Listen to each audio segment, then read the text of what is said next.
What is up? It is Dylan back again. So today we're going to talk about two things. I'm going to talk about the PSA vote, where you all voted for the cards that I would send to get graded. And then I also had a request to explain a little bit more about PSA. I do have quite a few viewers that aren't into cards as much, but they do like watching the videos. So I was asked to do a little bit of a explanation behind PSA, how that process works, some of that kind of stuff. So we're going to kind of combine two videos that would be relatively shorter. We're going to put them into one kind of video. So to avoid the suspense, I will give you the three cards that you guys voted on to get graded. And then I will probably tomorrow, so I'm filming this on a Thursday, Friday, I will start the process with all the paperwork and everything, and they will get sent out sometime soon after that. So, like I said, beginning of November, the turnaround time that PSA estimates is about 45 days, or that's a maximum. They could be sooner than that, but that's the maximum is the 45 days. So if it took the full 45 days, you're looking into at the earliest, like sometime in January. So it'll be a little bit of a wait time there, but I will show you the grades when I get them in. It'll be a live reveal, all that kind of jazz. So to start with, the first, they're no order, so it's not like this is the one that had the most votes or anything like that. But we had the J.J. Watt gold rookie card from the 2011 Topps set. That will be the first one that gets graded. This one is kind of interesting to me because this will be the first horizontal card that I've ever done. The other cards that I've gotten graded have all been vertical, like this. So just a little kind of tidbit there, I guess. But J.J. Watt there. And then we have the Meowth. I do appreciate people voting for this. I think the fact that a lot of people know this is my favorite Pokemon kind of helped this one win a little bit. So definitely not going to complain about that. But it'll be cool to get this one graded and see how it does. This one, I'm not convinced we'll get a 10.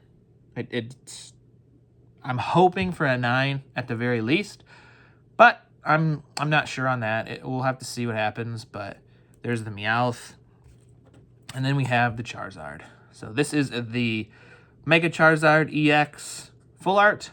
It's got the cool Japanese writing and everything on it. But so 2 Pokemon and 1 football card are what will be going. We will get this bad boy set up tomorrow and get rolling with that. And then I did say if anybody commented on the Allen and Ginter box with their favorite dog, I would send that. And my wife is actually the only one that commented a dog, and she picked King here. So I'm going to send King off just to get that bad boy back. And he actually may live in the house then after he's graded. Put him up with some of me and my wife's kind of special memories and whatnot, since she is the only one that picked a dog. So it'd be kind of a cool memory there. But so those are the 4 cards that I will be sending from kind of your guys' fan vote. And then I do have 2 cards that I will also be sending as kind of a surprise for you guys to see when I get the submission back. Now, I want to talk about PSA, how that works, how they grade things, blah, blah, blah, all that kind of stuff. So number 1, PSA is what they call a third-party company. Third party being the card company or the manufacturer being the first party, me being the second party that purchased the product, and then a third party being PSA that determines the grade of the product. Now, there's a ton of different grading companies out there, and you can use any one of them to get your card graded. They all have different stipulations. They all do different services depending on what you're looking for. PSA is just the one that I choose to use because it's the one that I've seen kind of the most of. It's the one that I think most people trust when it comes to buying cards. So, if you were looking to buy this Marcus Rashford card already graded, a good amount of people want the PSA one, just because it's one of the most trusted brands when it comes to the grading of cards and other products. PSA does grade more than just sports cards. They do grade like Funko Pops now. they grade in sealed or still sealed packs of cards. So like instead of me opening this pack and getting the Marcus Rashford, I could have sent the pack to PSA and had them grade the pack and slabbed it up and stuff. And there's other things that they grade too, but those are the main three that I know of: sealed packs, Funko Pops, and then raw cards. But there's a ton of other companies. They grade all kinds of things. You can get comic books graded. You can get action figures, video games, all kinds of stuff graded. But anyways, from a card standpoint, PSA is probably the most trusted. So if somebody sees a PSA 10 compared to another company's 10, a lot of times they would lean towards the PSA 10. A lot of times they also may fetch a little bit higher of a price than some of those other companies. That's not always. And there's other companies that are definitely super trustworthy as well. I'm not bashing those other companies by any means. So don't think that. This was my thought process when I chose PSA. And other companies have faster turnaround times too because they're not as busy. That is a big kind of a downfall of PSA is they are extremely busy. They have a lot of stuff going in to get graded. So it does take some time. And depending on how much stuff is going in will depend on how long it takes to get your stuff back. So at really, really busy times, which it's hard to ever say what's a really busy time, COVID was a huge busy time because a lot of people were sitting at home. So they'd buy cards and then send them off to get graded and stuff like that. And there was even a period of time where PSA stopped accepting cards to get graded because they were so behind. It's caught up a little bit now, or a lot now. You can send cards back and stuff like that, but if they are really, really busy, that's where you're probably looking at right at that 45 days that they tell you. If it's not super busy, you can get your cards back a little quicker. I don't think my first round took 45 days. I think it took about a month, if I'm not mistaken, maybe in that 30 to 35 day range. So wasn't quite that long. So that's PSA in a nutshell. If there's any other questions you may have, feel free to leave me a comment. But like I said, for a kind of a big picture thing, PSA is a third-party company that you, the customer of Topps or Pokemon or whatever product, send your cards or whatever you want graded to them, and they put a numerical grade on it. Now that goes into the grades. PSA grades on a scale of 1 to 10. 1 being the worst condition card, 10 being the best condition card. So if you see here, this is an 8, so that is the numerical grade that they give. Near mint to mint is the word grading, I guess, for lack of a better way to put it, that they assign. Like I said, they have from 1 to 10. I have no idea what the word grading is for a 1, to be honest, but I know it's like good, excellent, near mint, mint, and then 10 right here, 10 is a gem mint. That would be what a 10 grade gets. Like I said, I don't know all the word gradings for every single number. I only have an 8, 9, and 10. I didn't grab one of my 9s over here to tell you. 9, I believe, is just mint, where then 10 goes to gem mint. 8 is near mint to mint. 7, blah, blah, blah, blah, blah. So on and so on as you go down. That's how they grade the card. They then also slab it up in this nice plastic. You have the description of the card right here, the number of the card and the set that it's in right here, so number 16. If you were to flip this card over, you can see that it's the number 16 right there. So that's where they get this kind of stuff on the card. Then this barcode, this is the serial number of this card. So essentially, this would be, let me see if I remember how to do numbers. 3, this is like the 97 millionth card that PSA is graded. And then there's a QR code, so you can scan that QR code and it'll show you this card in their system. You can look at pictures and all that jazz with PSA stuff. So that's kind of what they do from that standpoint. Now, when you send them a card, you send it in a penny sleeve, which is one of these really like cheap kind of papery type sleeves. So you put your card in one of these bad boys, and then you put your card in a card saver. That's what this is. These are like the semi kind of rigid ones that have a little bit of bend to them. They don't want you to send it in these, I I can't think of what these are called right now. Top loader.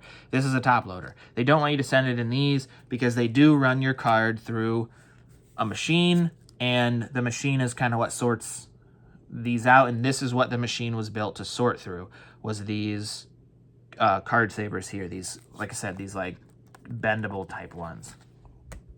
So that would be how you send your cards there. When they get there, there is a it goes through all the machines and all that jazz. I don't know the exact process there because I've never been to a PSA facility, but it then goes to a grader, which is a human person that looks at these cards. Now, they look at these cards under, you know, very bright lights, UV lights, things like that. They use magnifying glasses. They wear gloves on their hands a lot of times to avoid getting any fingerprints on it, that kind of stuff. And they look at these cards extremely closely. So there's a couple different categories that PSA looks at. There's centering, first of all. So centering of a card, it's easy to really tell on these Pokemon cards. So this card is a Gem Mint 10, so it should be perfectly centered, meaning that from the gray line here that you see on the bottom of the card all the way around, it's perfectly centered within this yellow border that goes all the way around the card. So that's one of the first things they look at. Is the card centered? Same thing on the back, where again, you have this red line here. Is there the same amount on the outside on both sides to where it's centered? Is then the Pokeball and the kind of image on in the middle of the card, is it centered on both sides with this red line on the back? So they'll check both the front and the back of the card. It's not just the front of the card that they're looking at. They're looking at both sides of the cards. A lot of times they will be slightly more lenient on the back of the card because it's not as important as what you're seeing on the front. Sometimes, again, these are done by humans, so it depends on how they're feeling that day. You'll hear a lot of people talk when they get PSA reveals back. Oh, I got a bad grader that day. Maybe they're having a bad day. Maybe the grader was mad. Maybe he didn't want to grade the certain type of card that you have. This Charizard card is a very textured card, so it has kind of grooves and stuff in it. That might be a little bit more harder to grade than just a basic smooth paper card. So there's a lot of things that is a human element to grading as well. So centering is one of the first things they look at. They then look at the surface of the card. And I grabbed this hollow foil card as a good example because these hollow foil cards are essentially aluminum foil. And if you've ever played with or messed with aluminum foil in any type of capacity, it scratches extremely easy. So the surface of this card is what they look at. Now, I didn't say it in my PSA reveal of these cards, but I looked at it a lot closer afterwards, and the reason this got an 8 was because I did find a pretty decent scratch on it. So you could see where most likely what had happened was either in the pack while it was waiting to be purchased or after I purchased it and I was opening it. You know how you have cards and you hold them, when you're opening, you hold them one on top of each other and you slide the other one off. My guess is whatever card was on top of this left some little scratches in the card, and that's what hurt the grade on this card. Like I said, it could have happened in the pack while it was just jumbling around in a truck or on a boat or whatever to get to the store, or it could have happened when I was opening the pack myself. Who knows? But the surface is another one they look at. Again, front and back. So if there's a big scratch across the back for whatever reason, it'll take your grade down. Of course, if there's anything on the front, it'll also take your grade down. Those are two really big things they look at. They then will look at the edges of the card. The edges are a big one because I would say probably all or 98% of trading cards are all printed in big giant sheets of paper, if you will. They're big papers, and all the cards are printed on there like this, and then they run through a machine that cuts them, and then they split into the individual cards. Okay? Well, machines have a lot of issues all the time. And the cards, the blade gets dull. So when it's cutting those cards, it may not be the cleanest of cuts. So you'll get rough edges. That will bring the grade of your card down. So if you open a pack of cards, your card may already not be a 10 because of it being run through a machine. That's another thing where the machine hurts the surface of the cards. This, again, the aluminum foil. They call them print lines. When you get a card like this, and it'll have a big line through the card because of the machine, either the printing machine or the machine that cuts them and shoves them into the packs will leave one of those big nasty lines across. That will hurt the grade. Even if you just open it straight from a pack and put it right into a card sleeve to protect it, you've already not gotten a Gem Mint 10 because of the machines that make the cards. That's a big thing that people who want to sell and make money off these cards, that's what they're looking for. Somebody that was looking to make money would have never sent this Marcus Rashford because they would have got out their magnifying glass. They would have had the big lights going. They would have looked over all of that stuff and seen all these little scratches and thrown this one out and said, nope, I'll just sell it raw and try to make more money than spending the money to get it graded. Because of the machines that the cards go through. So the edges is a very, very big one. That's a big one that brings a lot of cards down because, like I said, the blades and the machines that these run through will nick those edges. The blade gets dull and it doesn't cut as well, so then you'll get kind of maybe like a fuzzy type edge almost to where it looks, again, I'm sure everybody's cut paper with dull scissors. You know what it looks like. So that's kind of what happens to the card. Then the next thing is the corners. Corners are different on every type of card. Most sports cards have sharp corners. If you can see what I'm saying there, is how it comes to a nice point. If that corner gets nicked and it gets, it doesn't look as sharp, your grade will go down. Again, these jumble around all crazy in packs before you ever even purchase it. A lot of times they'll come on a ship from an overseas factory. Then they'll get put on a truck that bounces them around all crazy. Then they go to a store where an employee will stock them. Who knows what that employee's doing with them while they could be carrying it and juggling and throwing it. The packs are going crazy, or the cards are going crazy in those packs during that whole process. So you could pull a card with a nicked corner as soon as you open the pack. You never know. But that's what they're looking for, to see if those corners on sports cards specifically are sharp. Now on Pokemon cards, the corners are round.